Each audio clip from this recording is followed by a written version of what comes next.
stream. Stream started. Man, yeah, here we are. Here we are, facing each other. Yeah, some people gonna get their feelings hurt, and it's coming. Yeah. So you all know I hate misinformation. And yep, yep. Dun dun dun dun. Y'all come on in. Come on in. You're about to get this popping. While yeah, of course, write the appeal later. Mm, but let's go to YouTube. The app will miss us. Yeah, we're going to talk about all that. Come on in. Greetings, Nancy. How are you doing? Welcome. Yeah, I'm gonna do my intro. Give a couple more of you all time to get in here. We have several things we're going to talk about tonight. First one I'm going to talk about is on this list, and I might come back to this because I want people to understand my position on this. And there's, and I don't, hmm, I want my mods to understand my position on this. I want them to understand when I'm talking about this, I will block you all if y'all start joking in my comments when I'm talking about what's going on in the Sudan. I don't care who you are. If you start laughing and joking, I'm not in the mood. I am not in the mood. I'm going to show you how much I'm not in the mood. Just in case we have any question about how not in the mood I am when I'm talking about the Sudan today. I'm going to play this so we have no misunderstanding. Because I know, I know y'all be, some things are, you look for the silver lining in, right? Something we look for the silver lining in. I'm not looking for a silver lining. I I want you am all to not take the looking for a silver opportunity to lining. listen to Listen me up. and listen to me closely. Because I mean everything I'm about to say after I talk about this with the utmost sincerity and disrespect possible. There are children dying in Sudan right now because this administration and Doge eliminated USA aid.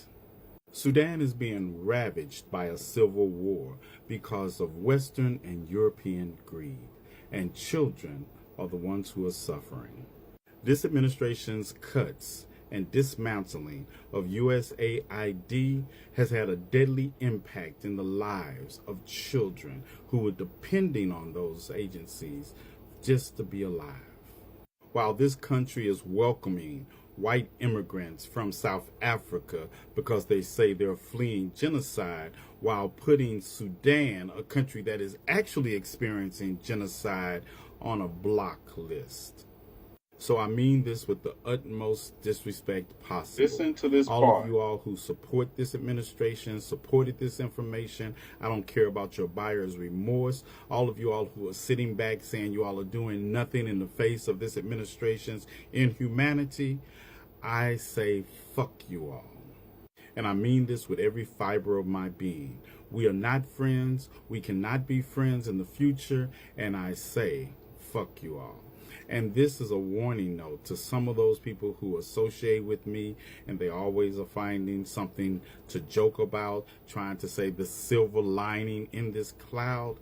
Let me remind you all, do it now, I will block you. And I will put you in that same group as the people I just said, fuck you all too. Hey, I think So you all, I one more want you all time. to take the opportunity to One more listen to time. me You need to hear and this one listen more to me time. closely. Because I mean everything I'm about to say after I talk about this with the utmost sincerity and disrespect possible.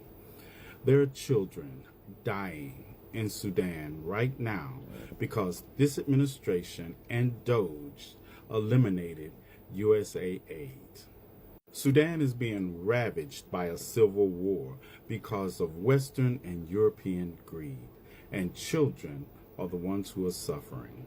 This administration's cuts and dismantling of USAID has had a deadly impact in the lives of children who were depending on those agencies just to be alive. While this country is welcoming white immigrants from South Africa because they say they're fleeing genocide, while putting Sudan, a country that is actually experiencing genocide, on a block list. So I mean this with the utmost disrespect possible. All of you all who support this administration, supported this information, I don't care about your buyer's remorse. All of you all who are sitting back saying you all are doing nothing in the face of this administration's inhumanity, I say fuck you all. And I mean this with every fiber of my being. We are not friends. We cannot be friends in the future. And I say fuck you all. And this is a warning note to some of those people who associate with me, and they always are finding something to joke about, trying to say the silver lining in this cloud. Let me remind you all, do it now, I will block you, and I will put you in that same group as the people I just said fuck you all to. Did I make myself clear? Do y'all think I made myself clear? Did I make myself clear? I just want to know. Did anybody have anything I said in that video? Was there any room for doubt? Do we understand each other clearly? So, okay, I just wanted to make sure. I used try. I gotta be quiet. Um, you're about to go to work in the morning. I have to make myself clear because if I snap, I'm not coming back. If I snap, I'm not coming back. If you come in here stumbling and say something negative about the Sudan or any of the West African countries that are presently experiencing famine conditions because of the greed of the West and Europe, I will snap. And I don't care who you are. I guess you should have your facts together before you come in here and get snapped on. Because not only will I snap on you, I will call you before I cuss you out and then block you. I am dead serious. We're not, you all want to be in play mode. I don't want to be in play mode. I don't. Not today, not right now, and never on this situation. This is not the place. If you all need to do that, I need y'all to go somewhere else. And then I need you to go there and stay there because you won't be welcome back here. Listen, I don't have the time or the inclination to argue with people who have constructed nothing but have a way of always trying to deconstruct that which they don't understand. They are children. I read this story today, and you all know I don't know. I don't really go through everybody else's comment. I'm sure there are a lot of people that you all follow talking about what's going on in the Sudan and the Congo and Haiti. I'm sure there's a lot of them. But I'm not playing. I read this article today, um, and it's in the Washington Post. And I know everybody doesn't have a Washington Post, but it'll get around since then. But it was the story of this mother, and she has a 5 year old and a 3 year old. And she was carrying her 3 year old on her hip while pushing her 5 year old around because of malnutrition. Their children were basically starving. She couldn't even produce milk to to provide for her children. That's how desperate the situation has gotten since USAID has been dismantled. And I hear people, well, this, and that. The reason Sudan and a lot of countries in Africa are in the condition they're in is because of colonization and the industrialization and the prioritization of mineral resources in these places by the West. See, and the cautionary tale in this is that is the same reason that Iran kicked out the Shah, a puppet that was put in place by BP Oil and other energy companies to take advantage of the mineral wealth of Iran and give them pennies on the dollar.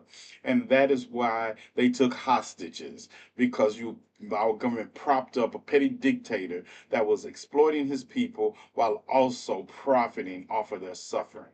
That is why, for y'all who don't know the history of why Iran runs around saying what they say and feeling the valid feelings they feel.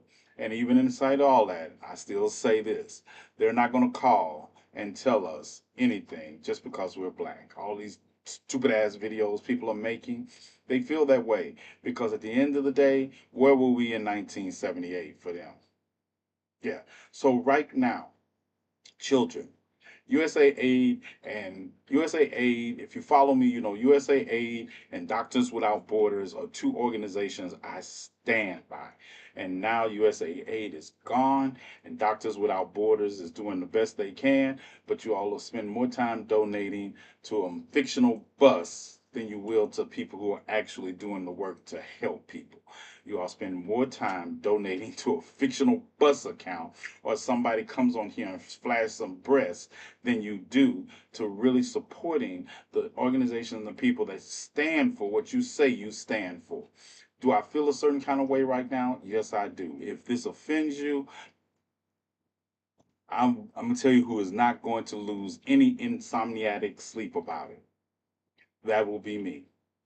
I won't. I think you all have some of y'all have me fucked up.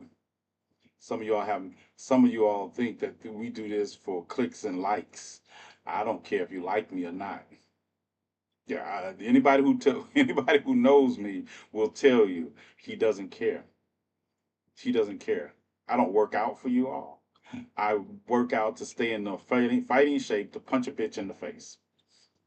That's why I work out.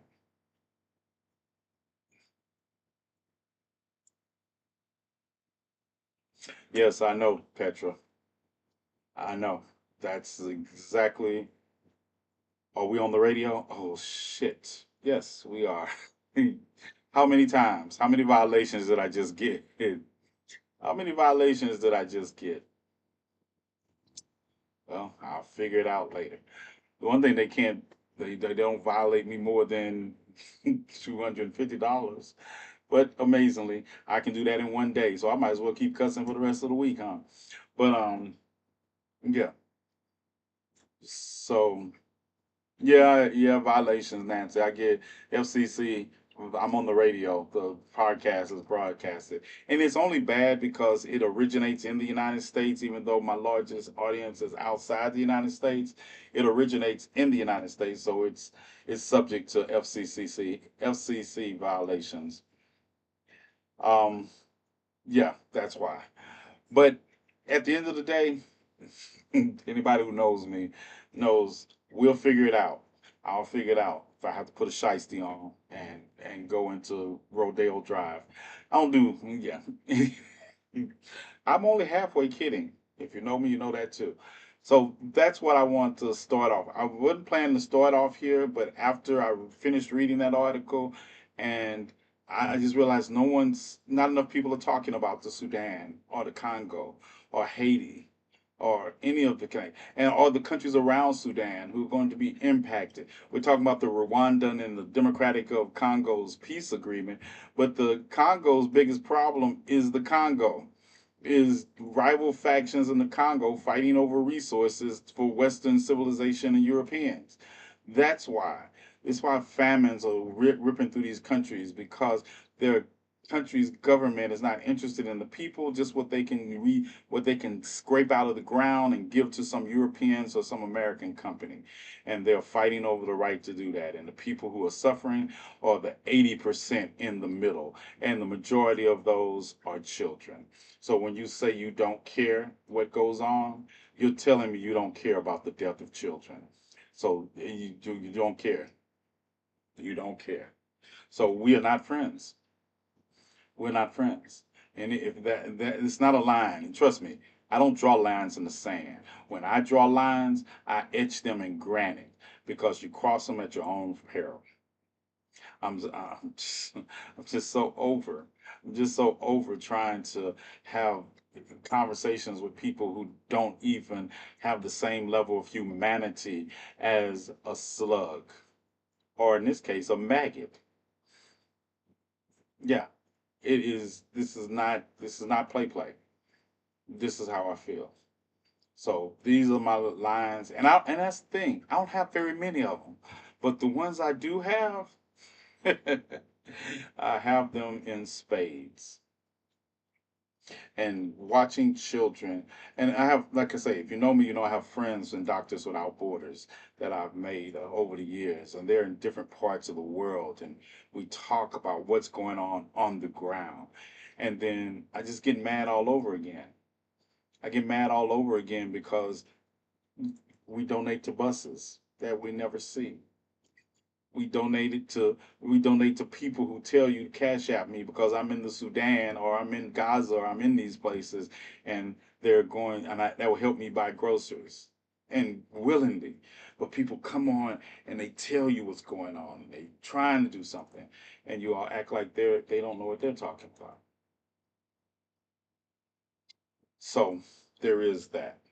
I'm gonna come back and play that video later, also when more people are here, just so somebody doesn't make that mistake with me. And then when my moderators block you for saying something, or I cuss you out, and whatever comes with it, I'm ready for it. Yeah, hold on.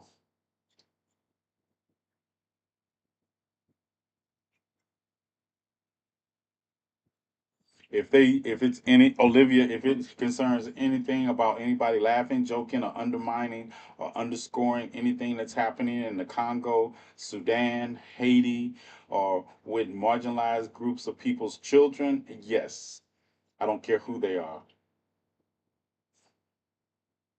And make sure you understand if it is something. Now, the exceptions to those rules, or make sure you understand anybody autistic that I might not understand what they're saying or doing. That's a difference. That's a difference, and we know those differences. Okay, we all know my autistic followers, and we do give them a lot of grace because wrapping their minds around the concept in a way that we wrap our minds around it is a little different. So we do make exceptions for those. And if it's any doubt, you right. Ask for clarity. Ask for clarity.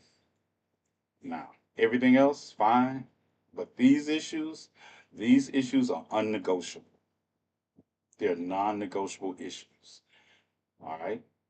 All right. We're gonna like I said, I'm gonna come back to that, and I think I'll move on before I talk about what's happening at Fordo. I guess I'll build up. I guess I'll go build up. Let's go to Fordo right quick. New satellite images shows activity in Iran's Fordo nuclear site 1 week after the United States bombings. The thing I found interesting about this, and you know me, right? So, hmm, you know me, I had to I had to do it. I had to do it. So I got the satellite scan here, right? This is the satellite scan of the Fordo area. This is where the United States said that the Iranian they had bombed into oblivion and set Iran's nuclear facility and their nuclear capabilities to produce a fusionable device. I found out that dang, TikTok does not like when I say nuclear bomb. Why? I think it's when I say nuclear bomb and Iran together. So I will not be saying nuclear bomb and Iran together. Right. But anyway, so this is a satellite imagery, and I'm just going to hit over this more closely so people can have an understanding of why I find this so hilarious. This is a satellite imagery. This is the Fordo area, right? Now, let's see if I can blow it up for you all to see. You know, this is the facility that has been destroyed. Now, say, this is how big the facility is. All this, you see, that's a mountain. That's a mountain range that this facility is built under and into, and there's tunnels all over there, right? So that facility, this is the facility. This is the outline of the facility. These roads that go around it, roads that come into it. There's one of the main buildings above ground. Notice no damage to it. Did you notice that? If I'm going to drop bunker busters onto something, I'm going to take out the main building. I'm just saying. I'm going to take out the main building. I don't know. I'm not going to say that's the main building, but I'm taking that structure out anyway, just to be on the safe side, right? Taking that structure out anyway. And, these are the, right over here, these are the craters that they're always showing us. Can y'all see that good? That's as large as I get it. But right here, these are the craters that they're always showing us, the holes that are where the bunker busters hit and all that, right? This is the entire facility. But let's take a look at what's going on at this area now. These are vehicles. I would also have bombed the roads. If see, that's why I talk about when people talk about strategic. I would have bombed the roads too, make it difficult to get there and do any work if that's my case. But um, there's activity going on there. There is activity at the Fordo. These are satellite images. These are not satellite images provided by Iran. These are satellite images provided by other countries. And you know, y'all heard that Donald Trump said that if he needed to bomb Iran again, he would. But if you eliminated and obliterated their nuclear program, why would you need to bomb them again, right? Because you don't know the definition of the word obliterate. But I digress. But yeah, there are vehicles you can see in these photos that are moving around. Um, over here, over here at this area, there are some kind of large video vehicles, and my guess is they're cleanup damage, cleaning up damage, and this is just last week. Um, our technology has gotten is great when it comes to aerial photographs, but yeah, this satellite imagery is from 2025. Just in case y'all know, I like to show receipts of what we're talking about. So this is recent. Yeah, this is yesterday. This is yesterday, and this is a week after we dropped 14 bunker busters and fired 30 Tomahawk missiles into Iran.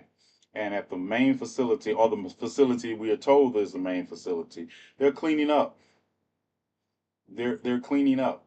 This is what happens when you have no intel on the ground that can tell you if this was a success or not before Donald Trump comes out and says we've totally obliterated and set the Iranian program back for years. Years must be a new term because I thought years meant every 35, 365-day period. Obviously, it must be a month or so because you have no way of even knowing if you damaged the enriched uranium that was located allegedly at this facility by the time you got around to bombing them after Israel launched an attack on them and Israel didn't have the ability to penetrate this area. Like, I'm looking at how large this area is, and I guarantee you, we don't have enough intel on knowing how large this underground complex is to even know where the centrifuges are. They're 300, 250 to 300 feet underground. Yeah, so that's just my thing. I mean, hey, if y'all believe that they got all the, and I said this before. How do I know that Iran was not developing a nuclear missile? Because in 33 years of 2 week periods, if they had one, Israel would be the first country to know. Because literally, they would. I'm debating. I don't think they would blow Jerusalem off the map first, and I don't think they would. I think they would actually not attack Jerusalem. I don't think they would attack the holy area because it's holy to three sects of religion, including Muslims. I don't think so. But Tel Aviv, hmm, Tel Aviv, Beersheba, yeah, they will be gone. I say let Trump believe what it takes to keep him from wasting our money by bombing. Yeah, that's not going to happen. That's not going to happen. It's the idea. This is what's going to stop him. This is what's going to stop him. He would have to admit he was wrong. And I believe before Donald Trump admits he was wrong, he will change the entire U.S. policy to pretend like he was right. And in the meantime, I think now, if anything, I think Iran now has this motivation to develop an atomic nuclear weapon to use against Israel. And I believe we don't have any clue where their enriched uranium is now. because they're going to also kick out the international nuclear inspectors. They've already went through their parliament, say they, because they were literally spying on them for the United States and Israel. I think they're going to kick them out, and then you have, you like say, Donald Trump withdrew from the JCOA, and that in turn let me know that Israel still didn't have a nuclear weapon, or wasn't even. I'm kind of sure even after that, I don't think they were trying to develop one. I think they were developing nuclear energy for the reason they said they were. And now, though, after this, after you've killed civilians, after you have targeted cities in Iran, you targeted cities. You targeted places with no military value. Yeah.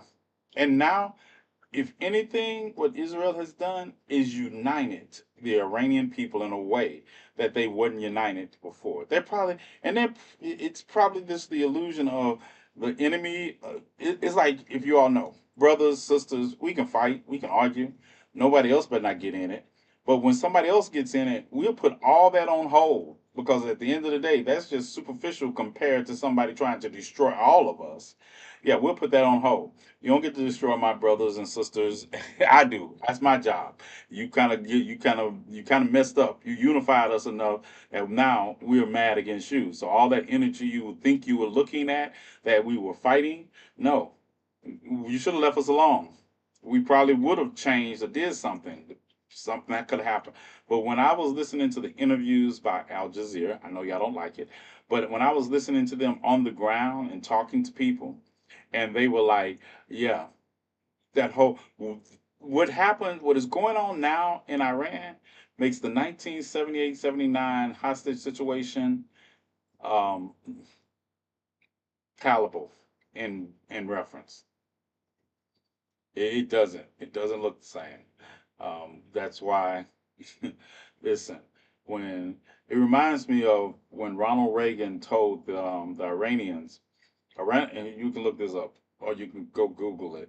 But when Jimmy Carter was president, is when the Iranian hostage crisis started. And for all Jimmy Carter was my least not he was my least not least favorite president, if you know what I mean. He was a true statement. He believed in. He tried to do the right thing by people of the world. I think he was just caught blindsided by the Iranian Contra. I mean, the Iranian Contra affair, but he was caught blindsided by Iran because I don't think he had understood the dynamic of this country propping up the Shah. Because our information comes, even at that level, comes that hey, they love us because we are really basing that love upon how the Shah or the leader of Iran treated the United States at the time. Because not many people were looking into how he was treating his people or that BP oil was responsible for exploiting the Iranians. And people weren't looking into that like we do today. So Jimmy Carter was flawed by not understanding the dynamic of what was going on in Iran. So he didn't know how to respond to it. And plus, we had a failed military mission that I can't even argue with. It was a failed mission. It failed spectacularly. And it also empowered the Iranians to understand that, hey, and I'm going to tell you something else.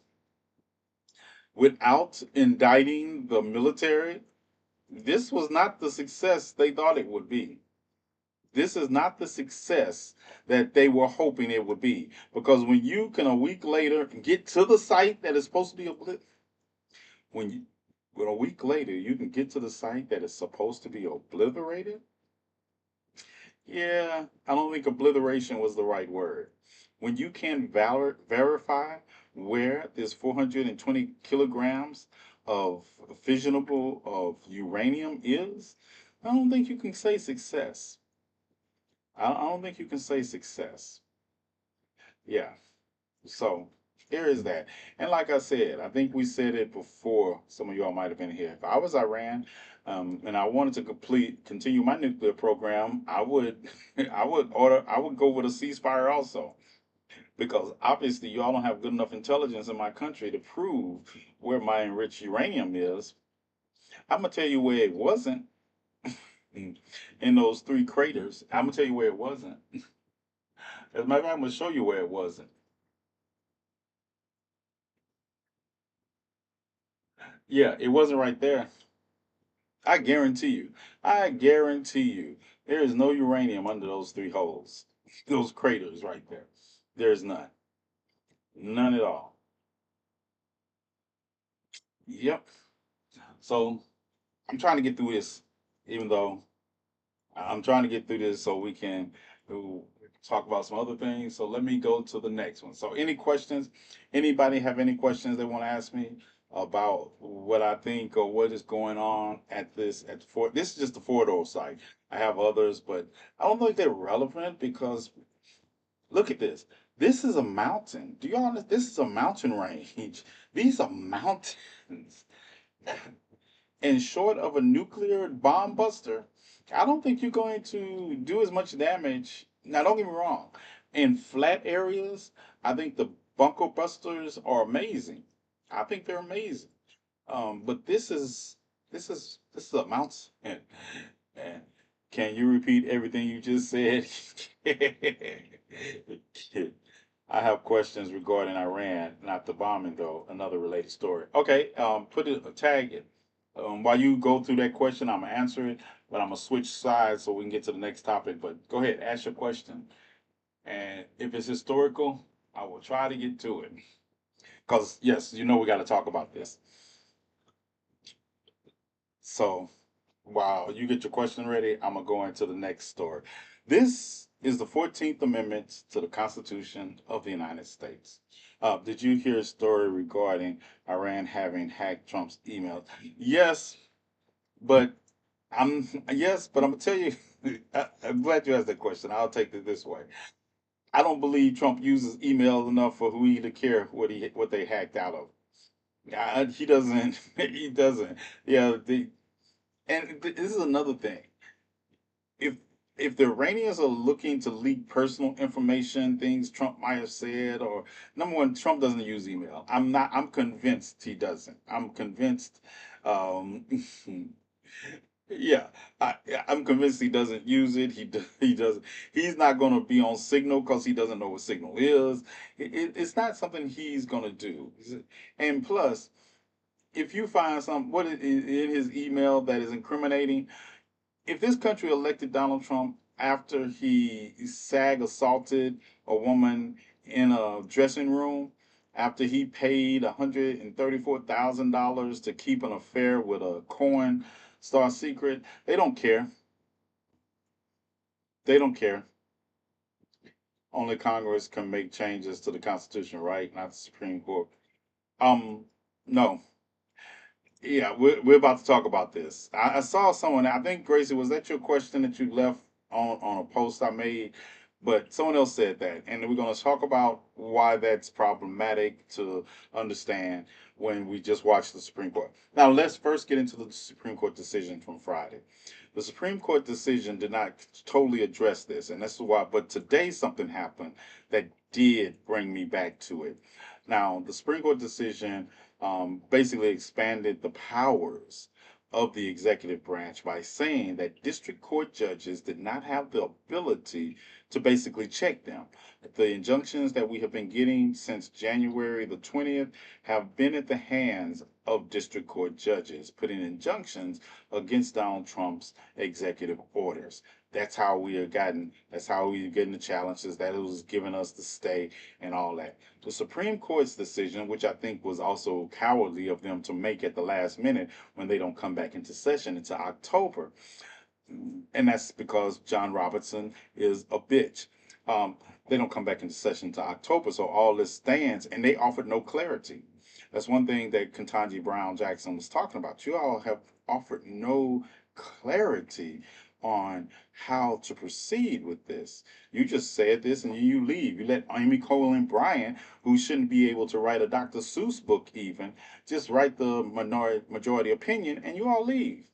Okay? Now, let's remember that. So just remember, the problem here is that the executive order that Donald Trump signed on January the 20th, when he first took office, talking about birthright citizenship and how he didn't believe it was meant to include people like, read the first of it. It says, all persons born or naturalized in the United States and subject to the jurisdiction thereof are citizens of the United States and of the state wherein they reside. No state shall make or enforce any law which shall abridge the privileges of immunity of citizens of the United States, nor shall any state deprive any person of life, liberty, and property without due process law, nor deny of any person within its jurisdiction the equal protection of the law. And that also extends into something else that a lot of people don't talk about when we talk about even if you're in this country undocumented, you still have rights that are protected under the Constitution of the United States.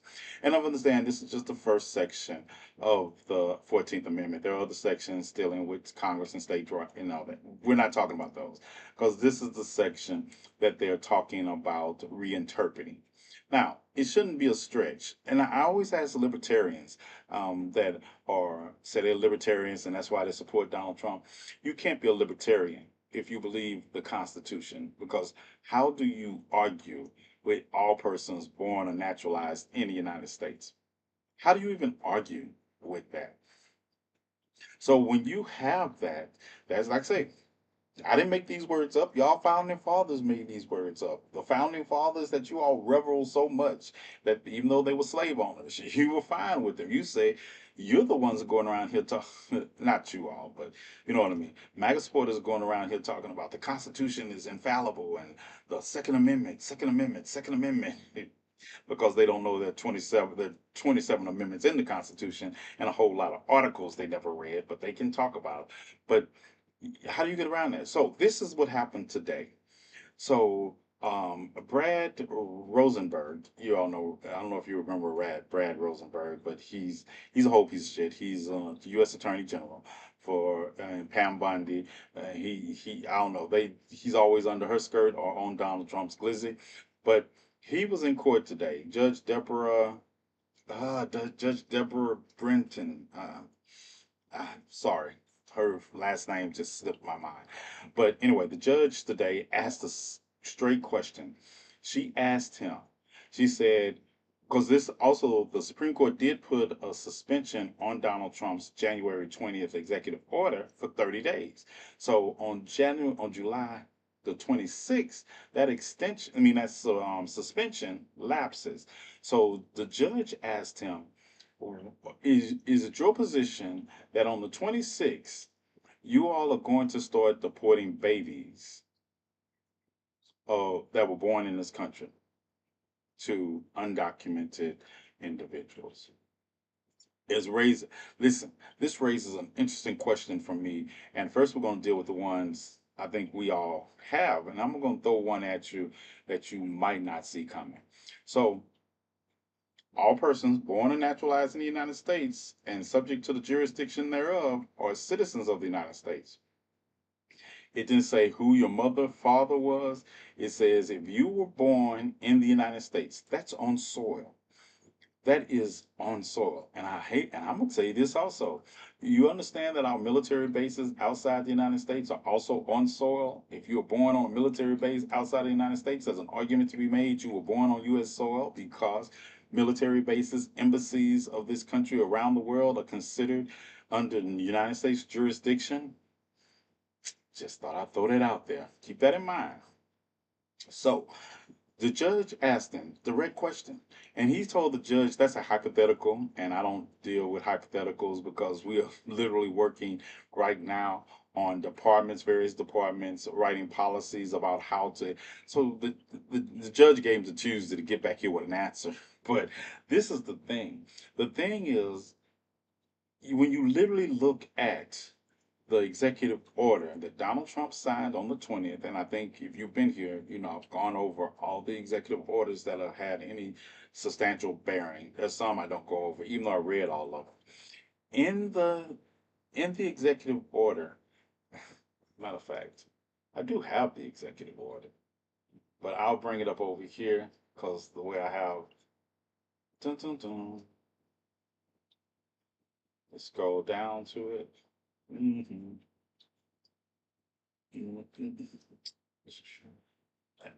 Mm-hmm. Dun, dun, dun, dun. Okay, I made a video on it. Could show you the video. But the executive order is called Protecting the Meaning and Value of American Citizenship. All right. And in this order, if we scroll, and you can find all the executive orders on the White House website. Every executive order that Trump signs is always going to be on the White House website. I think I've spent more time on the White House website in the first days of this presidency than I've ever spent in an entire year on other presidents already. Because, but if you scroll down after purpose, this is what it says in the executive order that Rosenberg said it was a hypothetical.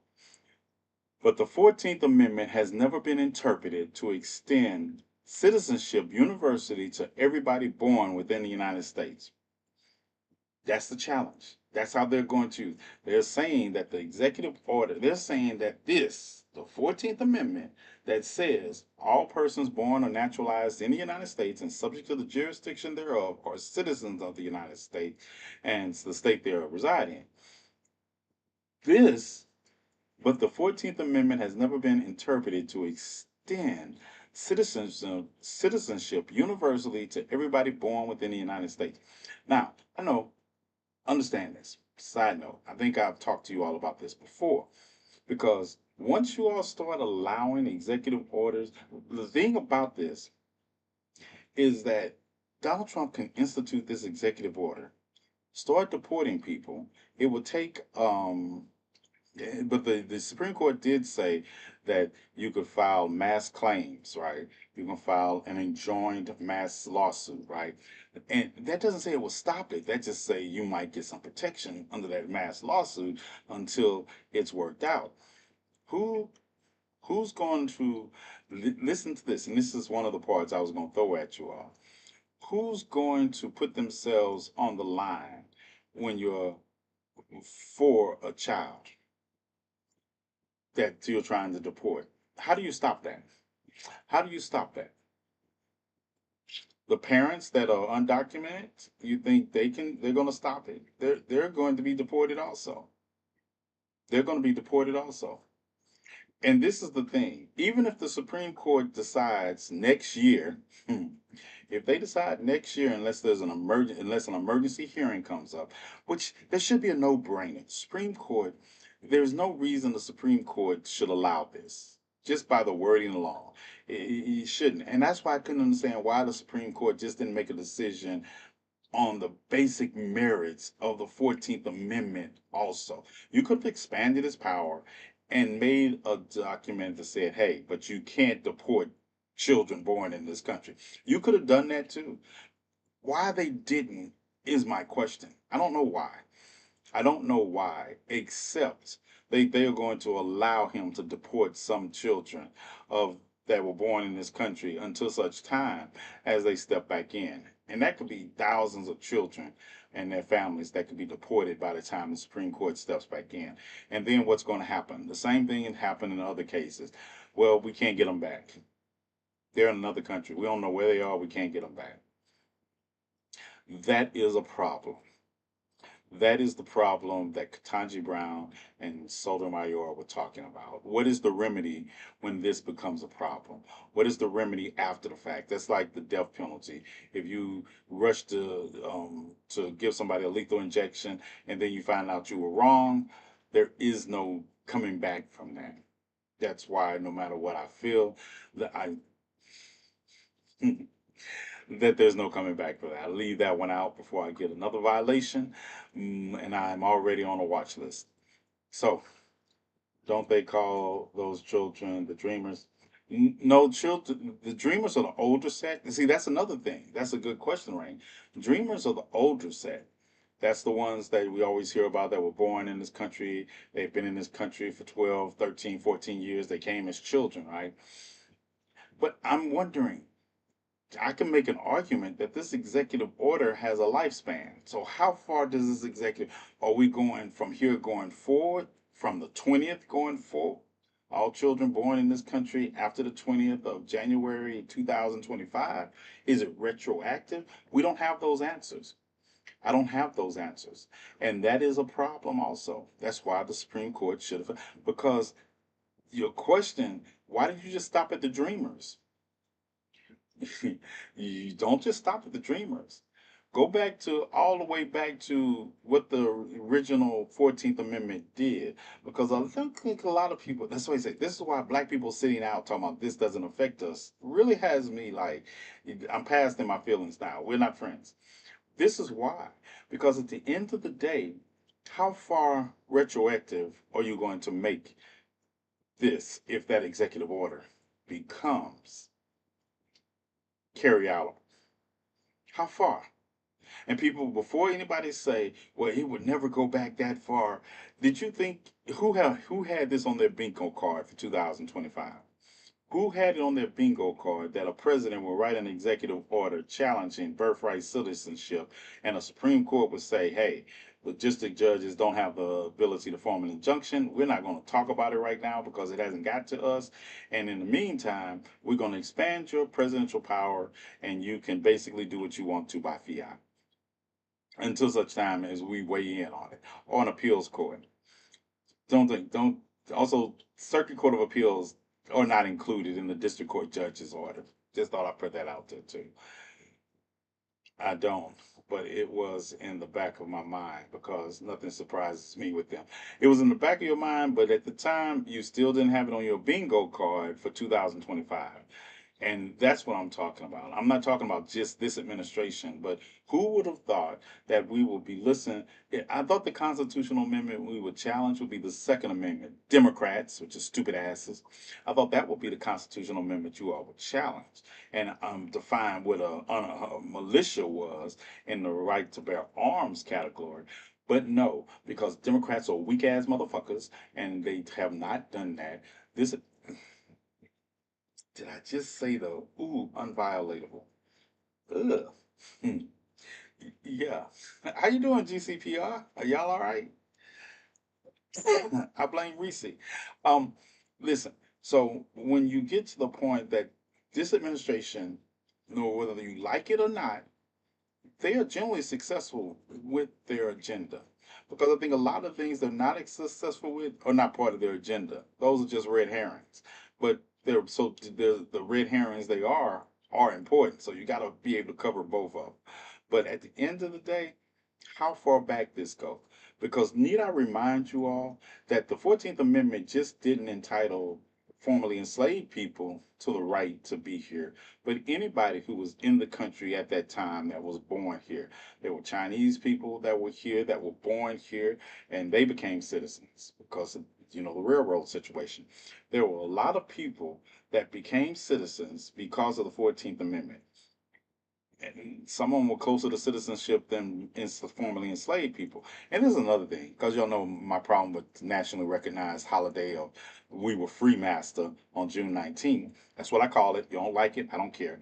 It, the Jubilee of Juneteenth is separate from the federal holiday for me. Yeah, I don't care. Do what you want to. Block me, don't follow me, I don't care. But when we get down, and I love Miss Opal. I love her and I understand. But at the end of the day, the federal holiday of Juneteenth is not the Jubilee of Juneteenth that I celebrate. But anyway, because it wasn't Freedom Day. Uh, when you get down to it, understand that the 13th Amendment, and we're going to get to that in just a minute, but the 13th Amendment did not grant us citizenship. The 13th Amendment, when it was ratified, did not grant us citizenship. You do understand that, right? 1866, we were not citizens of the United States. We were just liberated from chattel slavery. There was no expectation. And I'm talking, understand this. We were not citizens, even though we had been in this country since 1619, or I can make an argument. Well, let me be more specific. We had been on this continent since 1619, or I can make an argument to 1526 because of enslavement. But we were not, we were in this country at its birth in 1776. If we want to make it that far, if we want to just take out the other part, 1776. So we were in this country at 1776, almost 140 years after the first African in chains landed on this coast. So if it took the 14th Amendment to make us citizens 140 years after this country was founded, 110 years after this country was founded, and we were not citizens even after being here for generations up until 1868. Why won't it be attacked? Why wouldn't it? Because we can make an argument that all people who go around here, run around here calling themselves African Americans, that basically either you immigrated to this country, if you want to say you wasn't in this country, your family didn't come to this country, or in chains, or your family was in chains. So your citizenship is wrapped up in the 14th Amendment, whether you like it or not. Did I make that plain? Did you understand that? That in 1776, we were not citizens of this country. In 1876, in 1868 is when we became citizens of this country. So for all the interim years, we were not citizens of this country. So whose children did you really make citizens under the 14th Amendment?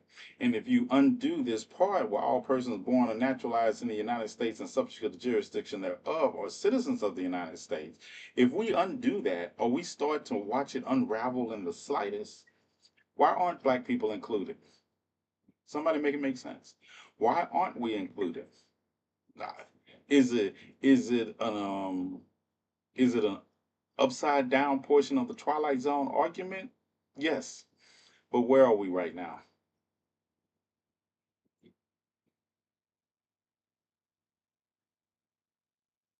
Well, technically, um, and I know we want to bring up the indigenous population of this country, but technically, by virtue of them being the indigenous population of this country at the time, there is no challenge to their birthright in this country. I know by legal standards, and you want to talk about that, that's a different subject because they had nations that existed in this area. And if you want to talk about, being citizens of the United States, but they still had a challenge to the land. They have legal right to the land because the America happened onto them. They were the basis. They were the indigenous population. They had their nations. They had their five nations in the Southwest. They had their nations scattered across the plains. They existed even before the United States existed as a country. They existed even when the United States existed as a country. There are treaty agreements with the indigenous population of this country that validates their right to be here. So even those treaty existence, even though the United States broke every one of them, it still validated their right to be here. Now, what they can make an argument is that you're not citizens of their nation because that's a whole different argument. But when we talk about enslaved individuals or people that were dragged here against their will, we don't have a claim to the land. We don't have a claim to the land. And I was trying to explain that to somebody the other day. By virtue of the United States entering into legally binding treaties with indigenous populations, even though they violated them, that is an argument that you engaged in a legal binding treaty with another nation on this continent. And therefore, you recognize that nation's right to be on this continent. Black people don't have anything like that here. Have you made your donation to the fund to help feed people and to the? No, no one has. No one has. Thank you. May make sure. Yep, nobody has. Nobody has. But buses are being purchased. Yeah, if y'all would like to donate to the things they're saying, here's the cash app. Kids Cash App. Because this, I'm giving you all this for free. So you all can go back and tell those people who have lives that don't know what they're talking about that, hey, we actually know what we're talking about and we can reference it with receipts. Um, no problem. I know you, Amy. What's up? Greetings, salutations. Um, no, we can do that. Maybe if I had and this is a side note. This is Rain. Maybe if I had, I don't know, if I smoke Mary Jane, I could come on here and do this and say I'm not going to talk until you all raise enough for me to do a score of Mary Jane. I've seen somebody do that. Somebody that calls themselves an activist or they're a political pontiff, and they came on and they told their followers they wasn't going to talk about anything until they raised enough money to buy them some marijuana, Mary Jane. Yep, I'm about to get that notice that my content is about to be restricted. Good night, CGs. Uh, okay, yeah, I can say good night because my next topic is specifically, well, we'll talk about it and we get to it. But yeah, GCPR, Reese is telling me it's time to sign off, and I appreciate you all. And where's Jay? Where's Jay? Don't make me pull up. I got somebody takes. So are you saying? Hold on before you all get to Herc. I'm gonna come back and cuss him out in just a minute. All right, GCPR, we're out of here just in time because I'm gonna start throwing around the F bomb on Herc here with his stupid ass. And you all have a good night. We'll see you all same Wakanda Chase Station, same Black Panther time tomorrow. Peace. Now Herc, Herc, he has. Is my chief of security in here? Is my chief of security in here? All right. Um, would you text Jay and see where he is, please? I would, but I gotta cuss right quick. Text Jay and see if he's at home. All right, thank you. Herc, prepare to get slid down a wall. So your statement is was I saying illegals were okay? Who's illegal? You talking about your ancestors? The ones that came here fleeing persecution in another country and didn't even bother to ask the people that were already here if they could even stay. They just pulled up. You all have some nerve calling people illegal when you don't even have a claim to the land that you made treaties with other people. Illegals. And that's so funny to me. What do you mean illegal? Your whole ancestral line is illegal. And that's even as inbred as it is. Y'all kept it all in the family, but you all kept it illegal. So what do you mean? What do you mean, Hurt? You had so much to say when I was signing off of GCPR. What's up? You don't need to go off on me. You are misinformed. Please do some history research. Uh, I don't have to do any history research. You do some genetic research on your genealogy, and you find out where blue bloods came from, and you will find out where your aunt and your mother intersect in the same person. What? You got do some historical research. It's historical research. It's not history research. You learn to use adjectives with those nouns.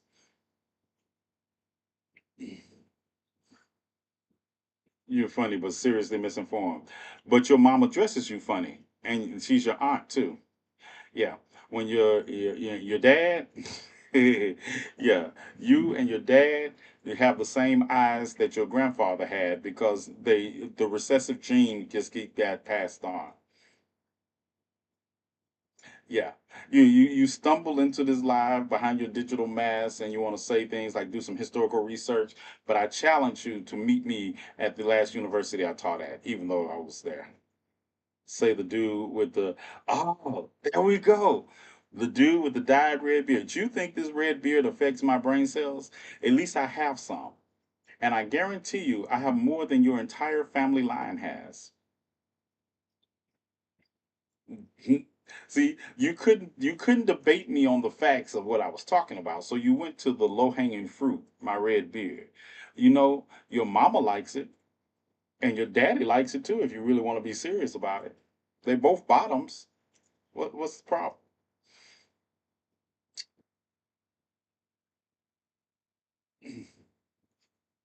All right. Well, I guess think now this is why I throw you to the moderators. Her this is why I throw you to them and let them like Do whatever they want to do to your weak ass. Don't stoop to the low level. Who are you? Who are you? Don't stoop to the low level. Listen, listen. You all continue to take the moral high ground and lose battles. I'm grimy. I meet people where they are. See, that's the difference between me and you.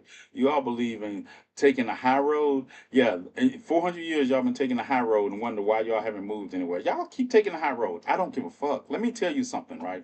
Unless your name appears on the birth certificate that has my mother and father's name on, don't you ever presume to come into my life and tell me what road to take. I will take any road that leads to victory. I don't owe them. It's like I don't owe them. Don't go. No, when they go low, they will still look down and see me pulling on it. They're not prepared. You all go high. You all go high, and then be wondering why you all getting shot down out the air. Like you don't know the story of Icarus, do you? Icarus went high and plummeted to the ground because you all don't know how to fight. You all don't know how to fight. You all only know how to talk. And that's why we're getting lynched. That's why we're getting watching right now go on in the Senate talking over a bill that shouldn't even exist that is going to cut our next segue. Most because as I say this, I remember the fact that most of y'all don't know the difference between Medicaid and Medicare. So that was I already had that up there. So you made it provided an interesting segue because as they are cutting the safety net from under people and also giving a tax break to the wealthy, you all are here saying take a high road. No, nope, not at all. That's not what we're doing here.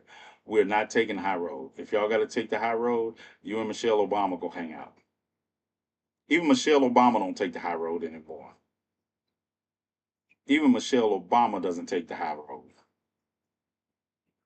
So please, I'm not gonna don't block them. But then you understand, if you need the high road taken, you're in the wrong place. I'm talking about victory. I'm talking about how to overcome oppression. And guess what? Oppression fighting is not on the high road, just delusions. Now, let's talk about it because right now we're watching the Senate argue over a bill that has $3.3 trillion. Dollars. It's so funny. You all remember the days when the Republicans were the ones that always talked about adding trillions of dollars to the national debt, and the Democrats were the ones defending adding trillions of dollars to the national debt? I think I just got a message. Hold on. Okay, but he's home. Okay, that's all I wanted to know if he was home. All right, so let's talk about Medicaid versus Medicare. Basically, Medicare is for people over 65 and or you have a disability, right? That's what it's for. You work and you put into it, and those are the things. We'll get into the eligibility covered. Medicaid is for low income families. Okay? 65 and over or with disabilities. I don't know. See, I can see it up here. I don't know if you are. So my arm, and this one is for low income families and individuals. All right. It's a safety net. Medicaid, especially, is a safety net for low income. And we're talking about right now, even if you go through this bill, even giving, let's say, waste, fraud, and abuse, or, and I'm gonna tell you what's hard for people to understand about this. Let's say that the waste, fraud, and abuse is about 5% of Medicaid and Medicaid program. You're talking about $300 billion. So why are you going to cut $1 trillion from Medicaid and Medicare? If you're saying by your calculations, waste, fraud, and abuse is only 5%, why are you going to cut $1 billion from it? How does it make sense? Go, anybody. Yeah, you can. Eligibility, who it covers, what it costs, and the enrollment. All that's up is on that. You can look at that before. And like I say, I put these things up there because I hear you all listening to people who don't know the difference between Medicaid and Medicare. I literally heard somebody talking about this and was like, well, Medicaid, 65 years and older people, they have this. I was like, Yeah, just say I don't know what I'm talking about and stop. Just stop. Medicaid, these are safety nets. These are safety nets of low income people who need these things. These are not, you're talking about the tax cuts. People are always talking about, oh, he's going to extend the tax cuts for the middle class. And how are you paying for the tax cuts you're giving the wealthy? Oh, I'm going to cut $1 trillion from Medicaid. You're not going to cut the $1 trillion from military spending? No, you're going to cut $1 trillion from Medicaid. Do you understand that what you're going to do? They're talking about, oh, there are 14. Y'all know this figure 14 million immigrants, undocumented immigrants on Medicaid? Why is that the same number that is supposed to be in this country illegally since the Biden administration? Why are these numbers always the same? 14 billion. It's like 14 million and 2 weeks. These are the favorite thing. Everything's going to happen in 2 weeks, and everything involves 14 million in undocumented immigrants, right? Number one, that's how not how Medicaid and Medicaid. You have to be documented. You legal. I think, and Rain, correct me if I'm wrong about anything I say. I know you also, besides me, you work with the. I work more with the Medicaid side of the system, right? But correct me if I say anything wrong, right? Especially when you say the Orange Roach was going to do February 2025, right? So you understand that most of these people that y'all listen to don't know the difference. As long as they don't steal my stocks, I should be okay. Eddie, are you a billionaire?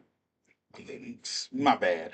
Are you over $100 million? Do you have over $100 million in stock? Let's go there.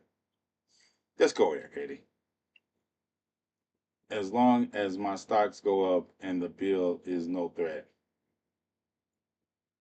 So, Eddie, you are a moral piece of shit, right? 100 million and one. Listen, Eddie, I could have had a conversation with you if you wouldn't have lied, but you're a liar, Eddie. So, Eddie, have a nice day, and you have to create an account with your 100 and you have 100 million and $1, and you have time to create another account and come back. You have the day you deserve. Now, back to what I was saying, right? Um, these are safety nets.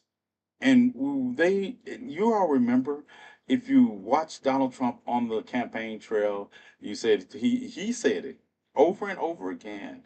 We are never going to touch Medicaid, but now they're trying to touch it by raising the eligibility age.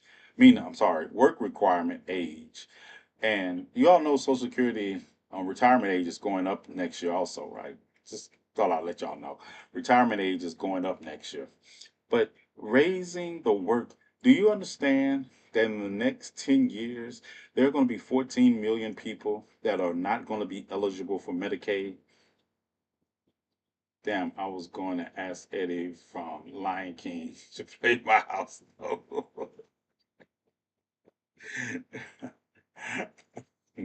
We should have hit Eddie up for a bus. Right.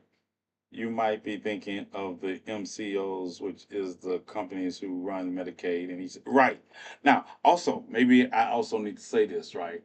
But Medicaid is subsidized by the state and the state and the feds, right? That's a different program. People's mama's going to be on the street and they're not prepared for it. This is the part they're not prepared for, Jackie. That most of the people in rural areas that voted for Donald Trump, Medicaid and Medicare are their safety net.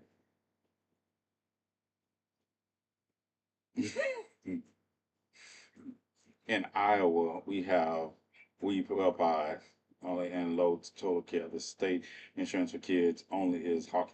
You only have, I guess, and here we have similar programs because they fall under Medicaid and Medicaid. I don't know. I don't even know why they go through all these different names in each state, right? Like, are they honoring somebody? But the purse they draw from is Medicaid. Um, and to listen to them talk about cutting it, now, I got to answer this message because I know it's from somebody.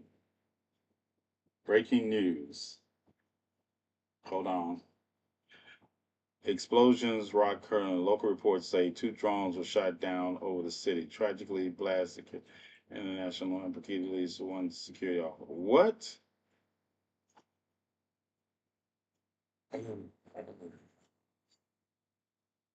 6 minutes ago. Hold on, y'all. Hold on. There's a explosion just took place. Yeah, while y'all decide to match the $5 that Rain just sent, I just want to see who wants to match it. Y'all, while y'all decide that, I'm gonna look at some information that just came across. See if you all really about that life, or you just talking. Hmm. See what's going on.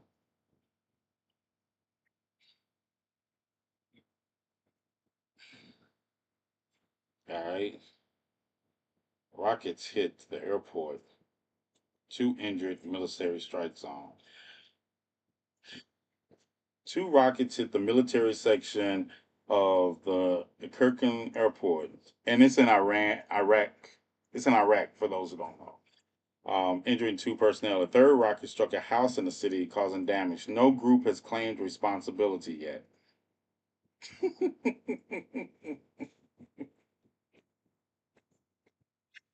Oh, okay. We can support having we support having domes, rocket launching domes over Israel, but we can't protect our own people in areas. Thank you, Jackie. Thank you, Jackie. I appreciate it. Thanks for matching. Thanks for matching, Jackie. Oh man, that's so. So we'll send it over to Lokia's on Cash App. Yeah, if y'all want to match the $5 that Rain just sent over, we're getting a bus. Maybe do I need to start just saying that we're doing buses? We doing we're getting we just need $396,000. We're putting a bus together. Is that good? A mental health bus for the community. We'll do it that way instead of just borrowing the one to get the normal health clinic in the community already has. Ah, okay, all right. I guess that's it. But yeah, so we just had rocket explosions over in at the airport in Iraq, and I can guarantee you, I'm going out here and say from that distance, it was probably Iran. It was right across the border.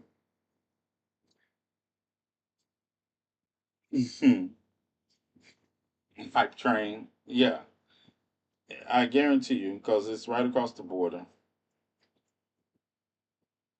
Dun, dun, dun, dun, dun, dun, dun, dun. And just to prove to y'all, that's what we got. You see those two red dots? That's what we got. Thank you. We got two people. Two people out of 56. All right. I see it's a bunch of talkers here, and nobody wants to put their money where their mouth is. That's all right. We're gonna still do the things we do regardless, and you all will be able to see them regardless. But back to my conversation. So while you all decide what you all are doing, this is a problem. Do you understand? We'll keep you posted about what's going on in Iraq as more information becomes available. This is a problem. This is a safety net for seniors and for disabled and low income.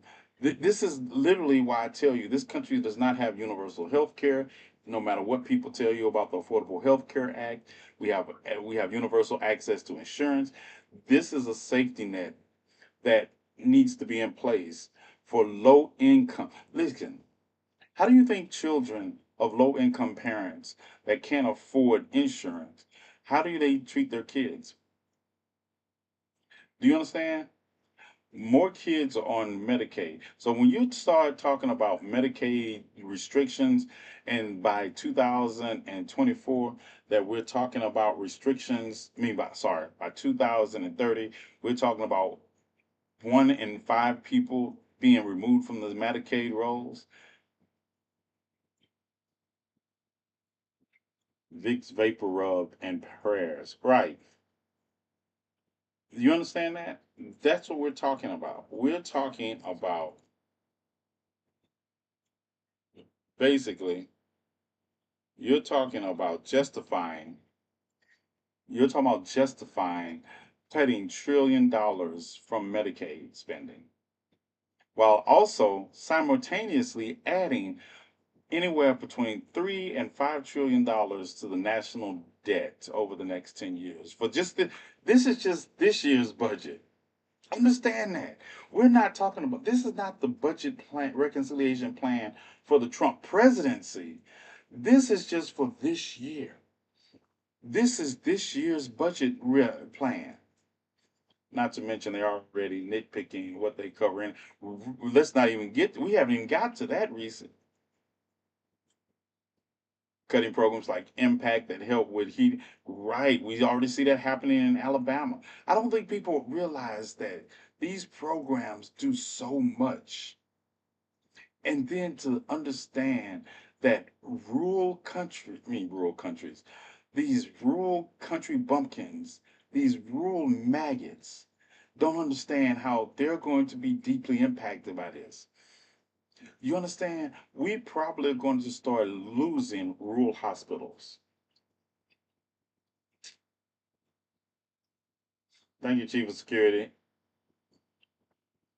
You understand? We're going to start losing rural hospitals. You're already in Iowa? Yeah, we're definitely going to see that.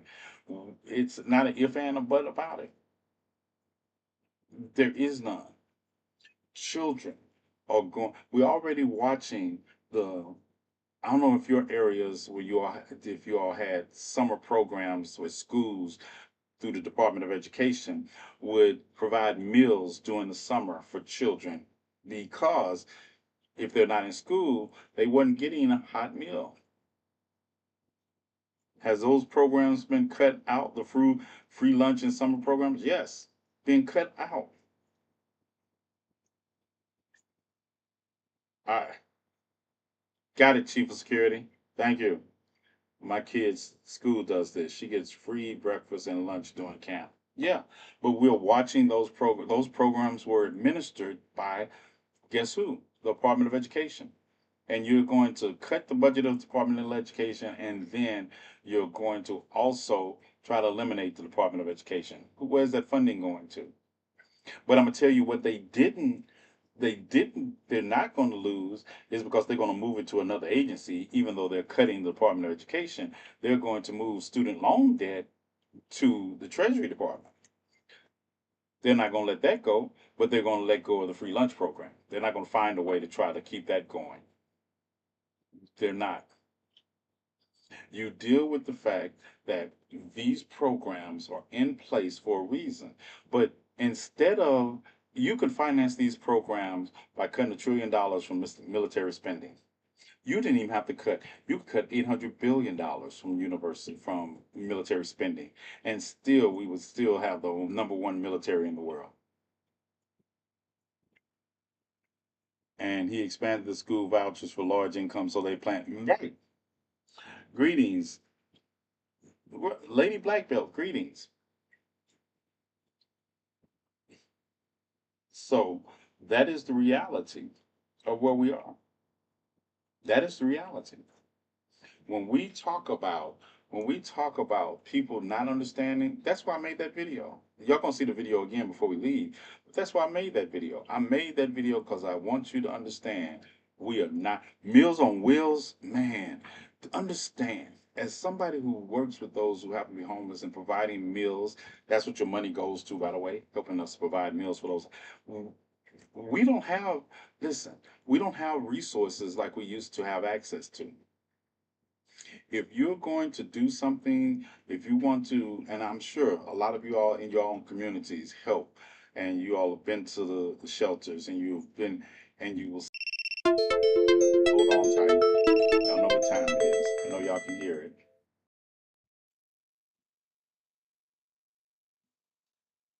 And y'all see for yourselves. All right, goddess. Y'all see for yourselves that you can't be trusted. Seniors and children are most vulnerable. Yes, and disabled seniors and children, especially all marginalized. Like I say, and maggots don't even realize they fall on that list. These when you and this guy we're talking about the disparity of the rich are going to get a $60,000 tax break and the poor going to get a $400 a $600 tax break, and this guy was talking about with a percentage. Why is it you all always are comfortable with poor people being poor? Why is that? $600. $600. You act like food does not cost the same for the rich as it does for the poor. You act like the rich have $1,000 Snicker and yours only costs $5. It's not. $60,000 is a big deal to somebody making 40 or 38 or 24 or 14. People seriously don't have a grasp of the concept of how much power a billionaire can muster. Right. Exactly. None. The system is designed to keep them poor, not to help. The system is designed, and we're fine with it. That and Mundani said billionaires shouldn't exist. And I'm glad she asked the question: do you think billionaires have the right to exist? This is why do y'all come up with these stupid ass questions? I say we live in a system. I would have turned it back around. Do you think poverty has a right to exist? That was my thing. Do you think poverty has a right to exist? How are we prioritizing these? Are we prioritizing them for the needs of the billionaire or the needs of the people who are starving tonight? How are we prioritizing this? Because I don't care about billionaires as long as the people at the bottom don't have to keep struggling just to live. I don't care. If you come up with a good idea, you become a billionaire after we have a society where there's a safety net in place that nobody falls through the cracks. I don't care.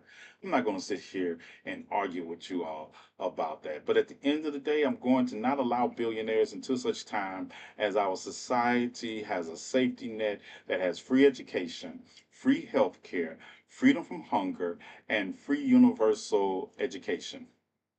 Until those things are taken care of, that everybody has access to those, then no, you don't get to be a billionaire. Uh, People always telling me, well, what's your plan? That's my plan. My plan is to create a society where we have freedom from hunger, free education, free housing, and free healthcare. Yeah. That's the that is not the basis of a society. That is the foundation of my society. I don't care. We can talk about any kind of government you want to talk about, long as the government is beholden to those four principles. And there's no ifs, ands, or buts about it. People act like this is so hard. And if you say, well, how are you going to pay for universal health care? The same way we pay for everything else. The same way we pay for everything else. What do you mean, how are we going to pay for universal health care? We're going to pay for it by having a system in place where it's not disproportionately rewarding people for just coming up with treatments instead of cures. We're not going to have a system in place that is dictated to by pharmaceutical companies. We're not going to have people playing with cures to diseases because they would rather treat the disease than cure the disease. We're not going to have that. We're going to have a system of people that are dedicated because they have that ability. We're not crime. What is most crime committed over? Once we remove social paths, if you remove social paths from the equations, most crimes are crimes of just people trying to survive.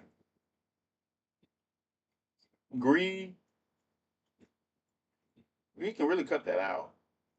If you understand that at the basis of the society, you're going to have free education, free health care, free housing, and freedom from hunger,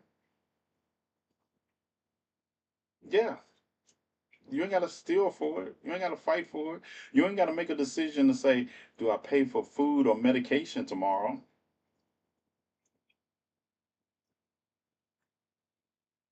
Mine's asked you about an HBO doc. Okay. What happened? What did I miss? Right. Universal basic income. You you can get all of that now. Where? Where? Israel? Israel has universal health care. Israel? Who? If we had universal health care, we wouldn't need these. Cuba. Yeah, if we had universal health care, we wouldn't need Medicaid. And even those, the hoops you have to jump through, I can tell you've either never been on Medicaid or never had to deal with the system of Medicaid.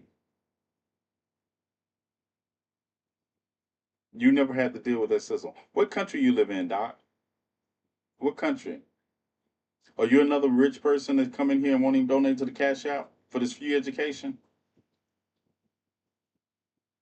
Yeah. Donate to the cash app for this free education, Doc, because all of you rich people that are in here tonight stumbling into the live, Jay, I'm going to beat you up too. Amy, Amy, personal experience. That's why when I hear these people in here talk about these things, I say, yeah, you've never had to deal with it before. You're privileged. You're privileged to never have to deal with this before. A safety net that you get to complain about until you need it, or until you have this revelation because you meet somebody that you didn't know that you know personally that was a beneficiary of Medicaid. And that's because we shouldn't have a safety net because you always know we shouldn't have to have a safety net because things fall through nets. We should have a basis of a safety foundation that nothing could fall between.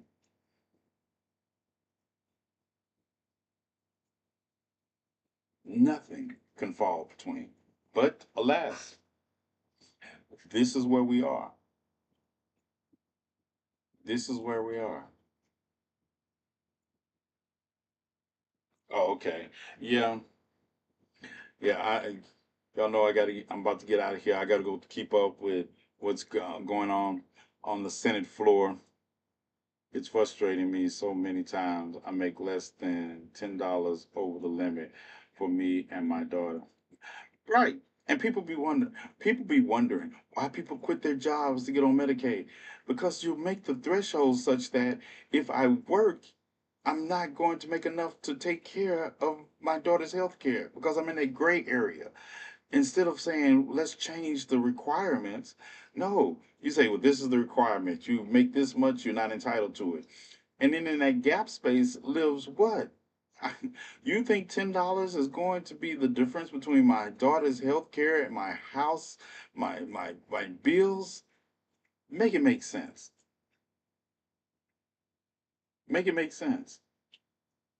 I make $400 too much for Medicaid. Fast forward what you're talking about. I just got here. Well, it's called Read the Room. Listen, listen, I don't know. Maybe read the room or, you know, are my fingers pointing down to everybody? Is this a Medicaid versus Medicare? I kind of give it away. I kind of like every topic I talk about, unless I'm just on a rant, is usually right up under me. I had to get special funding from the company to pay for BHS.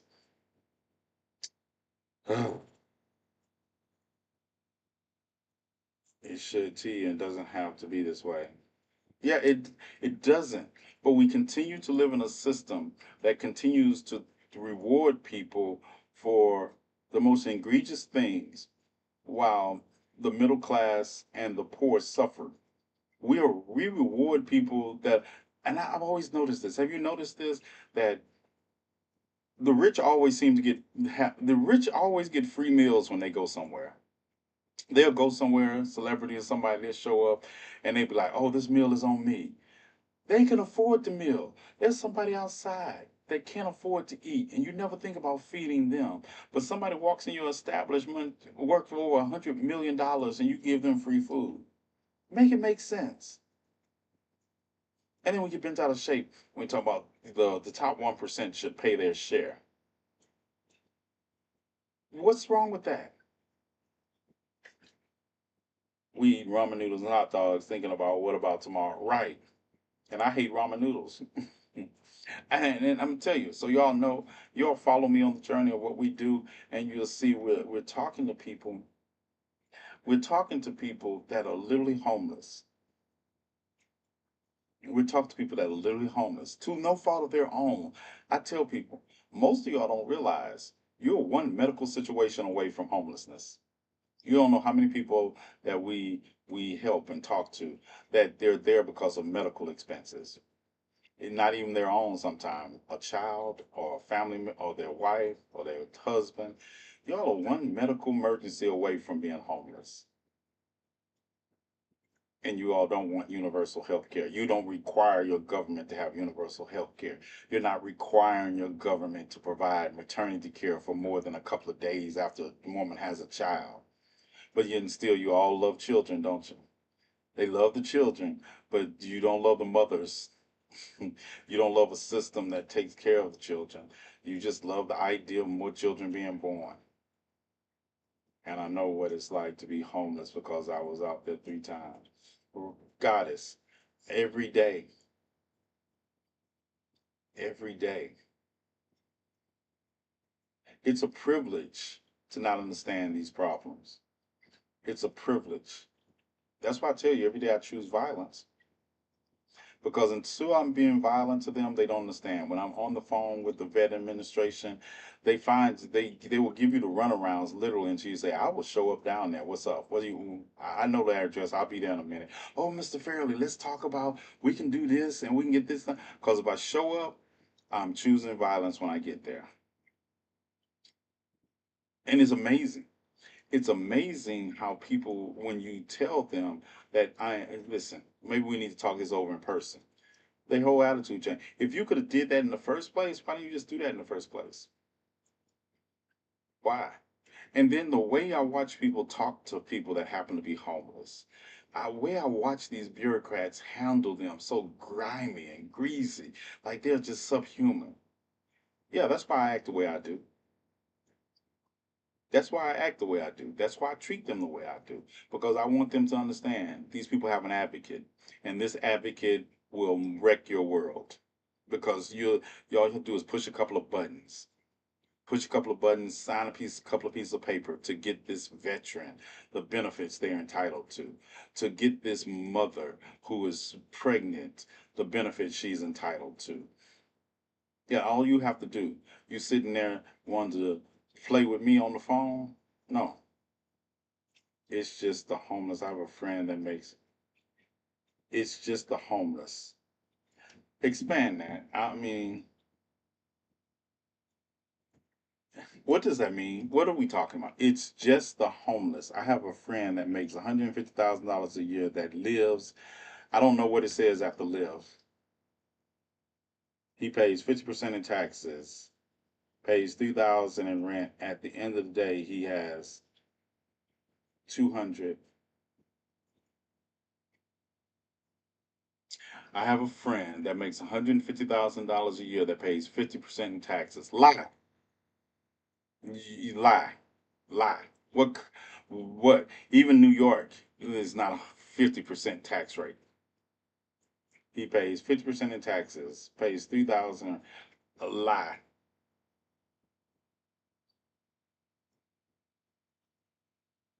Tell me what state he lives in. Let's get it. Let's do it. What state he lives in? Where he live? Hawaii? He live in Hawaii? What state he live in? He lives in New York City. Let's get it. He lives in New York City, and he pays 50%. He pays $75,000 in taxes.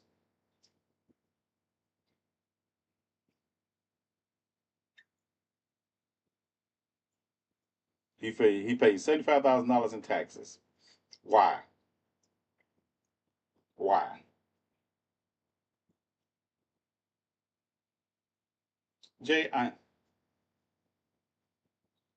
Jay, if you're gonna send me all these messages, you could have been in my live.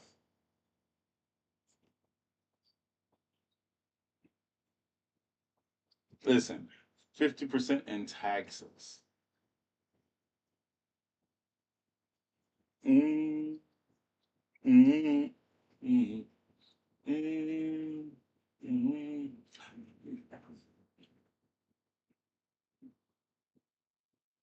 Bum, bum, bum, bum, bum.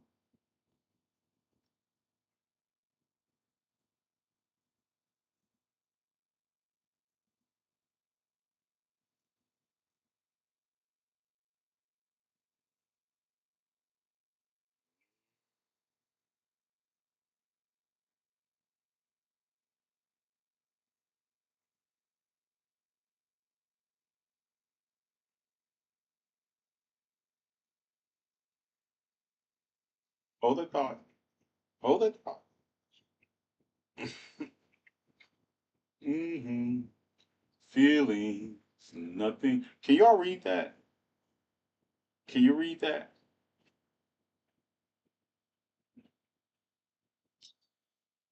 If you make $150,000 a year living in the region of New York, United States, your average tax rate is 31.7% or marginal tax rate of 33.3%.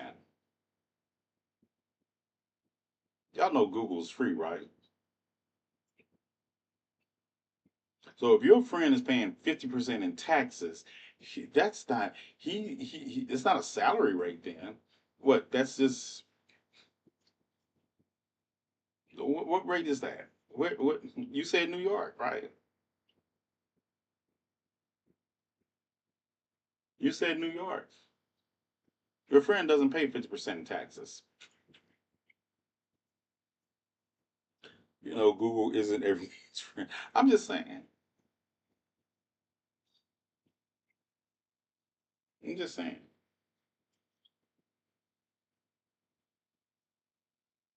You can fill out your W-2 to pay whatever you like.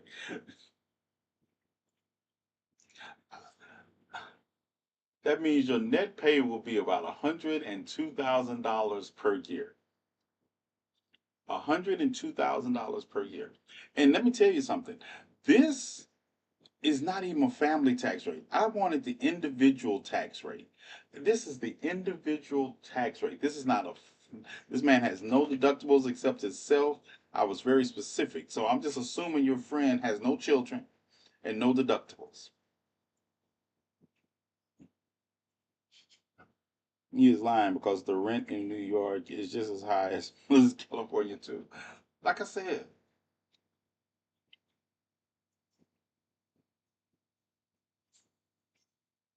oh, I'll be pointing up to the screen, but the screen is down here. Yeah. Did, did somebody find something different? Like I say, I was very specific. You said your friend, so I'm assuming your friend has no children and no deductibles when it comes to children, no dependents, no tax shelters, no write-offs. He just paying the 31.7 to 33.3 tax rate.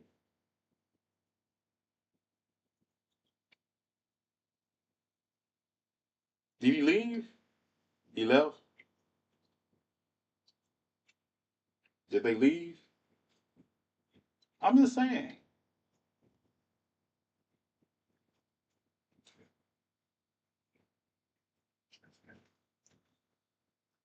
Can you live in New York on $150,000? 150,000 is perfectly livable in New York. Even in Manhattan's heart, it's probably not feasible to have a three-bedroom apartment on a budget, but it's doable in the less hot parts of Queens, Brooklyn, or the Bronx. If you think of moving to Long Island, you can even rent a house with a yard. I'm just saying, tell me where the lie is. Tell me where the lie is. I I have more money. if I was single because the cost of living is high.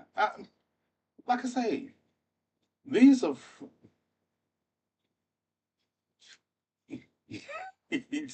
yeah, a 20 by 20 yard. What I'm saying, if even if you make money in some states, you cannot cover your bills. Or you is reading comprehension missing? What I'm saying is that the facts of the matter are, if you make $150,000 in any state in this United States, and you're single and no dependents, yeah, stop playing with us.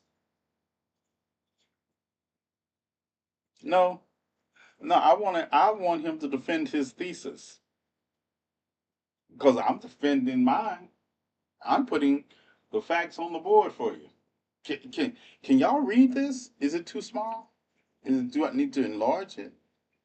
Oh, he's married and has two kids. So therefore, he's not paying this rate. So he has deductibles. So he has two kids and a wife. That means he has deductibles. That means the 33% I figured out for him, he takes care of more of that. Does his wife work? Does his wife work?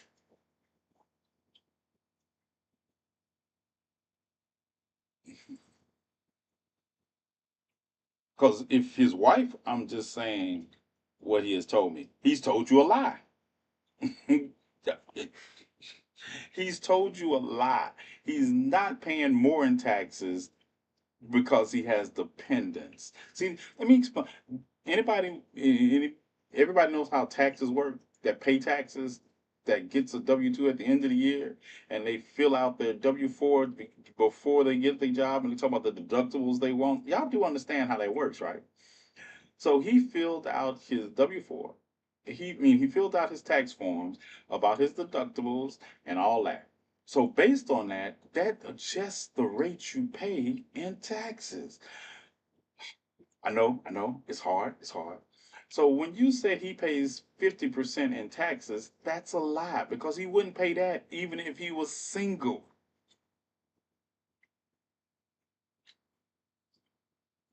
What's up, DJ? I haven't been anywhere. I'm here every night, Monday through Friday, 10 o'clock Central Standard Time, 11 o'clock Eastern, and then this is the run over. Every night, well, Monday through Friday. Yeah, I can't do, yeah, Monday through Friday I'm here after 10 o'clock. Mhm. Call your friend up and tell them to come here and defend this. Tell your friend. See, this is somebody else called me today and told me something. I look into it and I find out that, yeah, it's not true. But you all say these things. Like you, Dark Knight, do you pay taxes? Do you pay taxes, Dark Knight? Dark Knight, you can also, hit this Cash App up if you want to make a donation to the homeless fund and the tutoring fund and everything else we do fund. Yeah, the safety net. This is our personal safety net program because you all have a lot of money. What I was trying to say, even people that are making money are struggling. What I am trying to say is that the people at the bottom of the barrel have more pressure on them than the people at the top. Struggling for a person making $150,000 a year is not the same as struggling for the people who happen to be homeless that we were talking about. It's not the same as struggling for people that live below the poverty line. It's not comparable because your $150,000 person is not worrying about where his next meal is coming from. Your $150,000 person has insurance. I guarantee you. He has children. He has insurance. It might not even, it doesn't even have to be good insurance, but he has insurance. He can take his children to the emergency room if something happens, and he's not worried about them turning him away after treatment. It's not the same. So when you come in here trying to um, likeify the things we're talking about to somebody making $150,000 a year, when we're talking about people that are not even making $15,000 a year, it's not the same. When we come in here and we're talking about the people on Medicaid and Medicare that are struggling, to pay decide if they're going to pay the deductible on if they got to pay deductibles on medicine or they got to decide to eat and feed their family. It's not the same.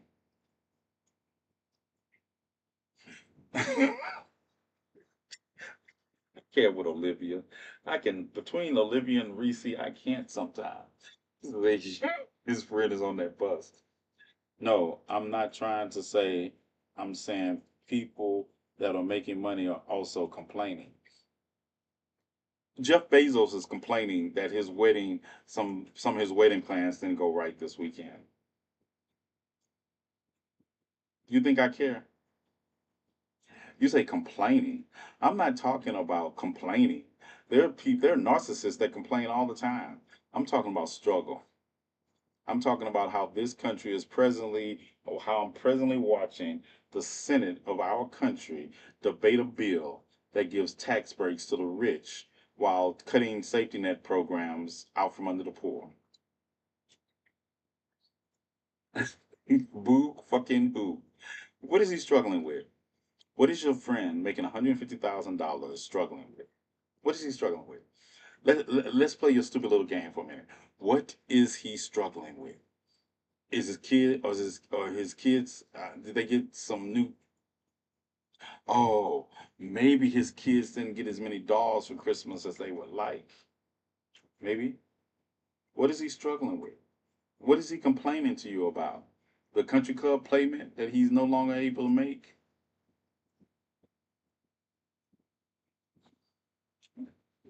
What?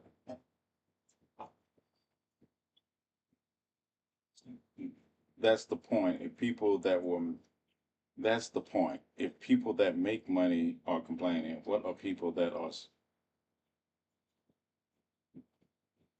Before you came in, Dark Knight, and said that your friend making $150,000 was struggling, what did you think we were talking about? What? No, we're talking about. I'm asking you, what is he complaining about? I'm talking about people who are actually struggling. What is your friend complaining about? First, he lied to you. He's not paying 50% in taxes, especially if he got two kids and a wife. And you didn't answer my question on if his wife worked or is she a dependent too. So then he has three dependents. See, the thesis of your statement is based in a lie.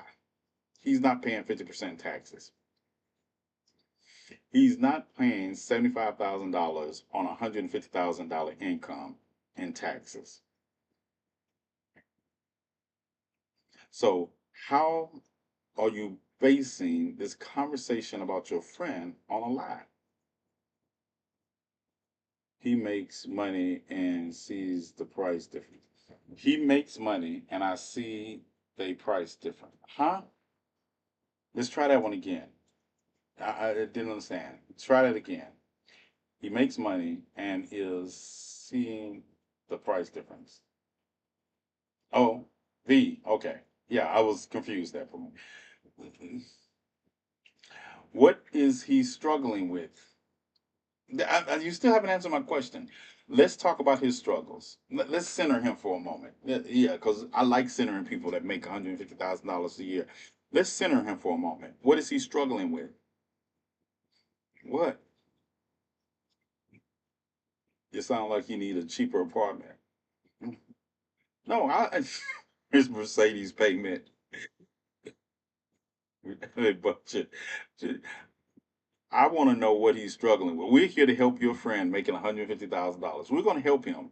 We're going to help you help him. Since he's struggling with $150,000, you tell us what he's struggling with, and we're going to tell you. We're going to share our experience with you to help him out his struggles. What's up, Steve? How much credit card debt? His drug habit. I'm just saying, we're talking about people struggling. We were talking about Medicaid, Medicare. We were talking about you all donating to help me help people in the community. And you come in here saying that your friend making $150,000 a year is struggling.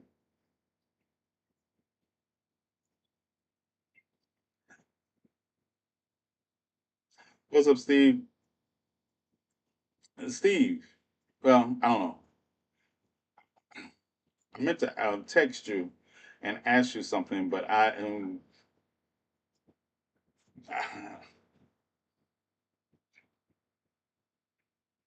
Oh, he's not struggling, but my point is he sees it getting worse.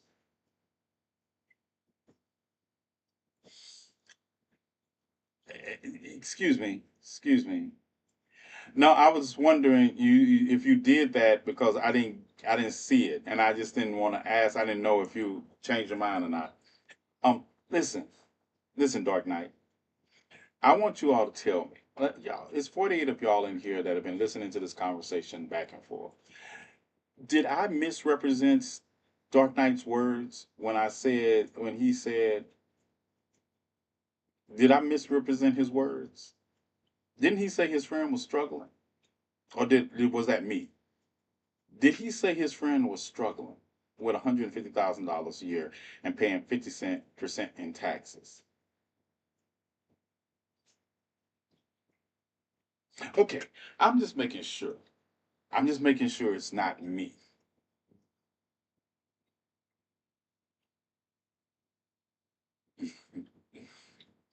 The point is, if people that are making money see the price increase, the homeless are seeing it worse.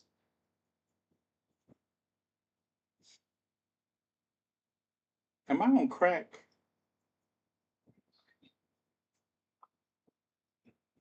What if people that are making money see the price increase?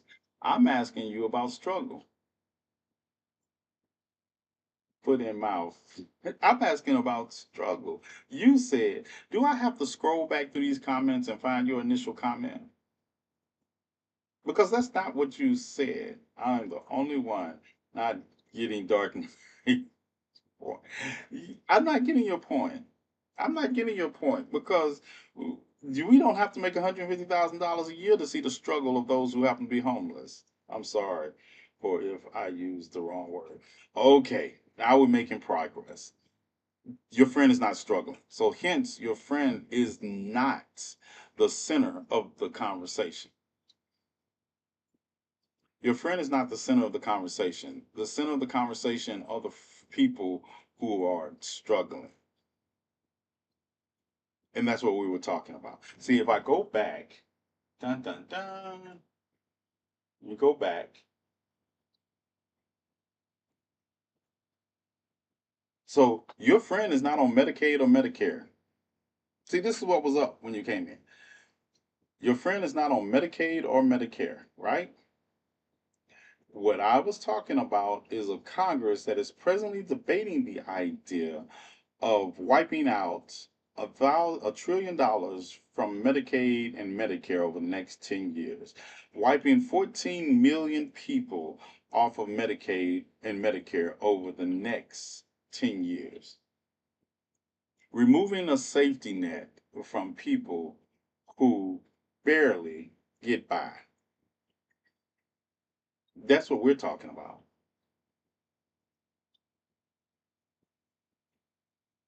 That's what we're talking about.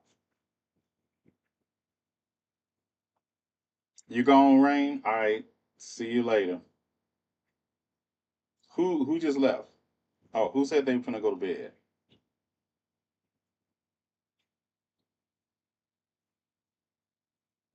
Huh? Hey, thank you, Rain, thank you for the donation. We appreciate it. We tried to get people to match it. Nobody, only one person matched you. But thank you. That's what I want to point out. I'm sorry if I couldn't verbalize it. No problem. No problem.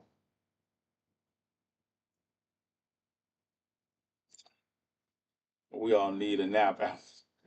Yeah, Dark Knight, but don't be shy. I tutor students, and tomorrow we need supplies. So if you would like to donate to the supplies, we deeply appreciate it. This is the cash out. Yeah, hit it up. Help us. Help us help people and that are really struggling. Help us help people that are really struggling.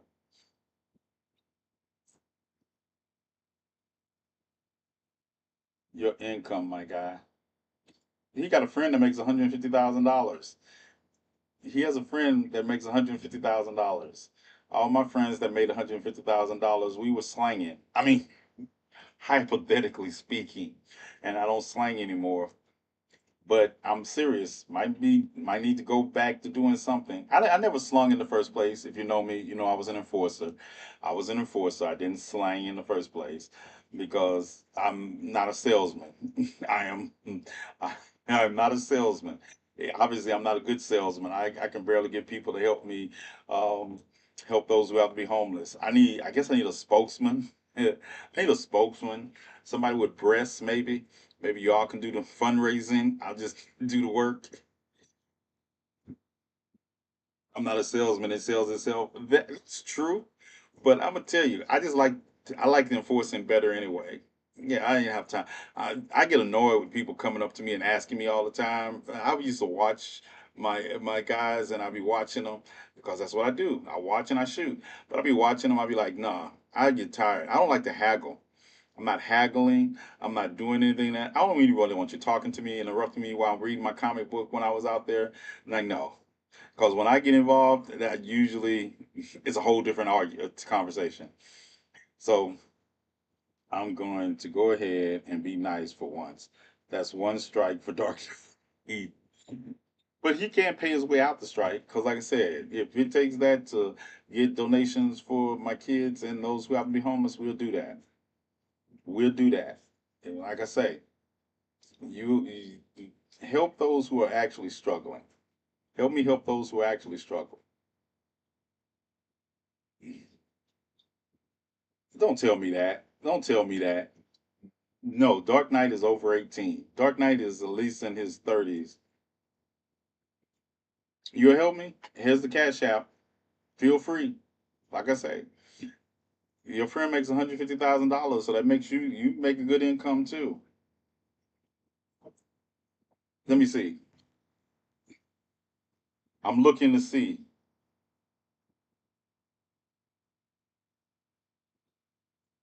Mhm. Let's see. Let's see if you are just word. You just talk. I want to see if you just talk, Dark Knight. Hold on. Mm-mm. Dark Knight, you just talk. Post the link. It's right here, Dark Knight.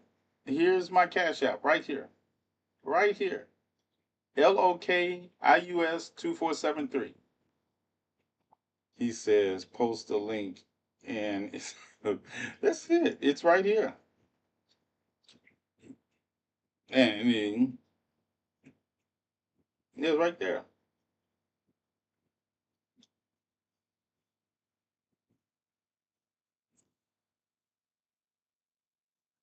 Taking bets on you, Dark Knight.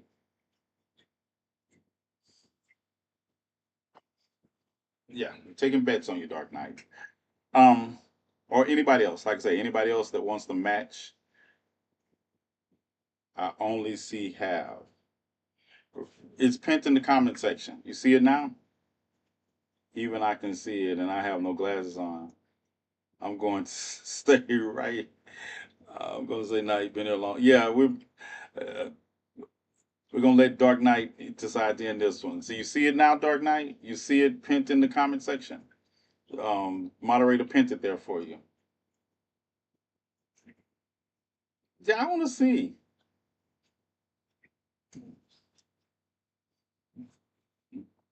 Rest, get some rest, Amy. We'll see y'all tomorrow night.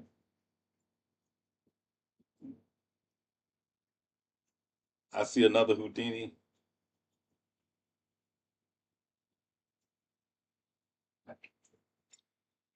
Thank you, Miss Block. Appreciate it. Appreciate it. Give me time. Okay, you got time.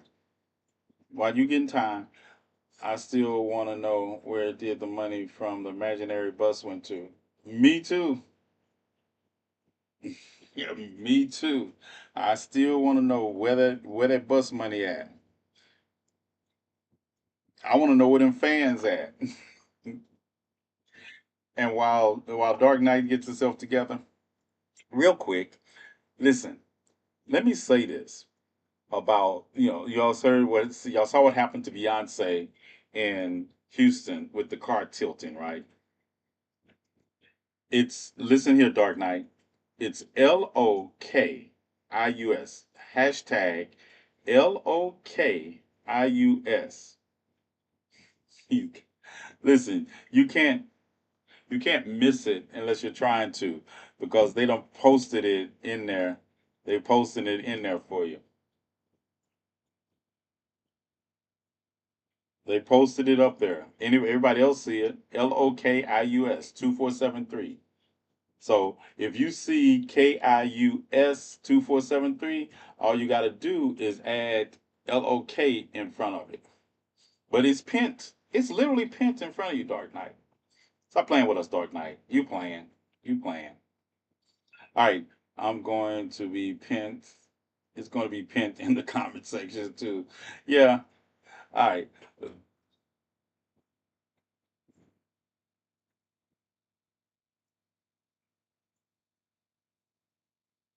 Oh yeah. Take that down. Take that down. Dark Knight. That's not it. It's right here. LOKIUS 2473. Y'all just gave him a way out. LOKIUS 2473. What happened to B? Oh, yes, her car was leaning in the air. She got down safely, right? But this is the thing. This is the thing that gets me, right? How people were mad at Beyonce last week and the week before about her bringing Jay-Z out her concert or her Buffalo Soldiers shirt, right? And all these people were mad at Beyonce. And people were like, well, what you think? I think that there's a bombing going on in Iran. I think that there are people that are going to lose their Medicaid covering. I think that there's children starving in Sudan. I don't give a damn what Beyonce wears. And then when I did look at it, when I finally got around to looking at what everybody was so mad about, I was like, did you all read it?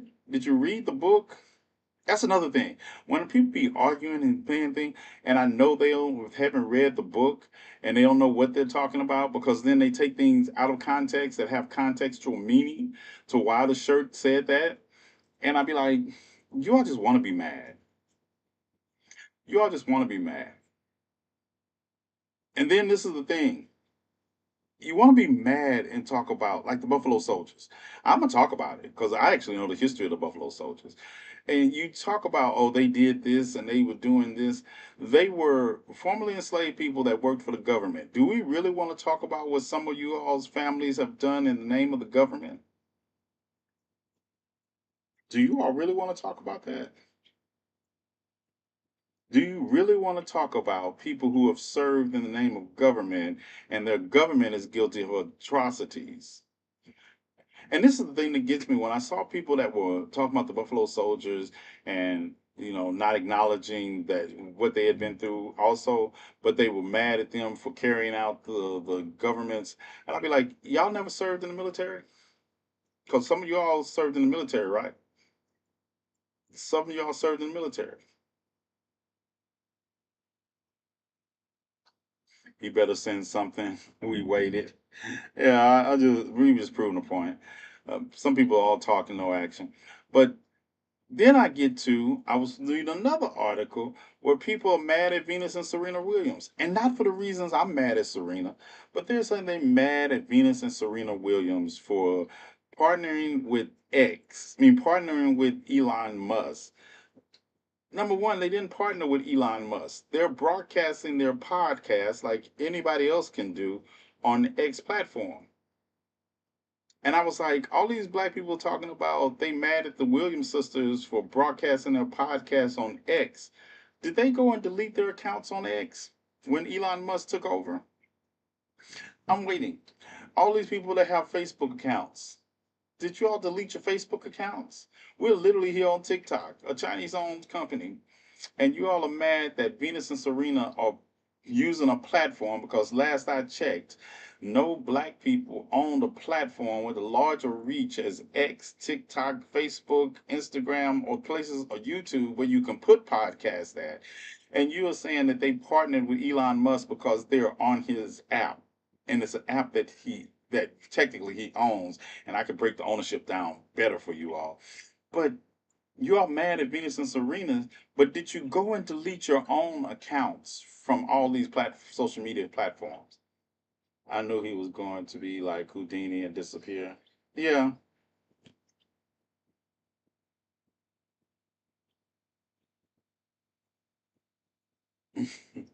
So I just was, we're keeping up with that. We're making sure that people are holding themselves accountable while they're like I say, I do have a problem with Serena.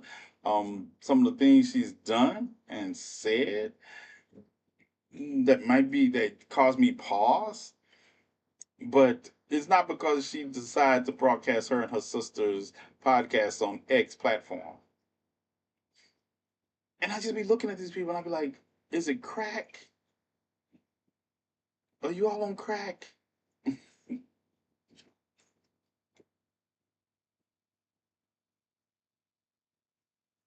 Yeah.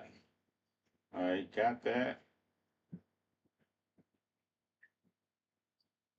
Mm, think that's got everybody's text message out the way. Got the chief of security. Greetings, spicy Latino. It's a social media platform. Even the haters get their revenue right. Grown people do what they want to. It's not even it's greeting. It's not even just that. It's the idea that doesn't really cover it. Grown people do what they want to. Bigots and racists do what they want to. That doesn't mean I just sit idly by and don't do anything about it in return. But the idea that the people complaining are the same people. How do you know they got a platform? How do you know they got a podcast? Because you are actually complaining about it. Either you have social media, and last time I checked, Zuckerberg is a bigot. Elon Musk is a racist. Um, we got a Chinese company that I can't convince me they love black people either. But we do what we do. This who's Timmy's new account? This will be my new account. At this point, I'm going back to school. I will be attending donations. uh, okay, I got the Cash App confirmed. Okay, yep, that's it. They got rid of P. Jones. Oh, P. Jones, this your new account? All right, hold on. What happened to the P. Jones account? Pop Jones 72? I just followed it. I just followed your account back. Why? Was it my videos? what what happened to your account?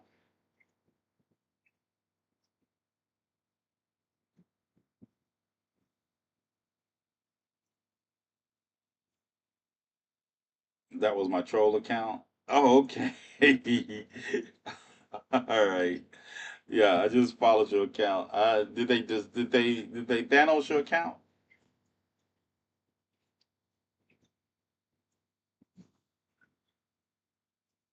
Mm. All right, y'all. Oh man, it's late. I'm out of here. Yeah, cause I re-uploaded all your other videos. Yeah, you're gonna get in trouble re-uploading my videos. Yeah, you're gonna get in trouble. But I noticed. I'm gonna tell you. I noticed that there was some videos you uploaded of mine that stayed on your page longer than they stayed on mine because they. Oh man, hey, let me tell you this. Nightwing, he's not lying. He did hit the Cash App up. Thank you. I sent him a reply.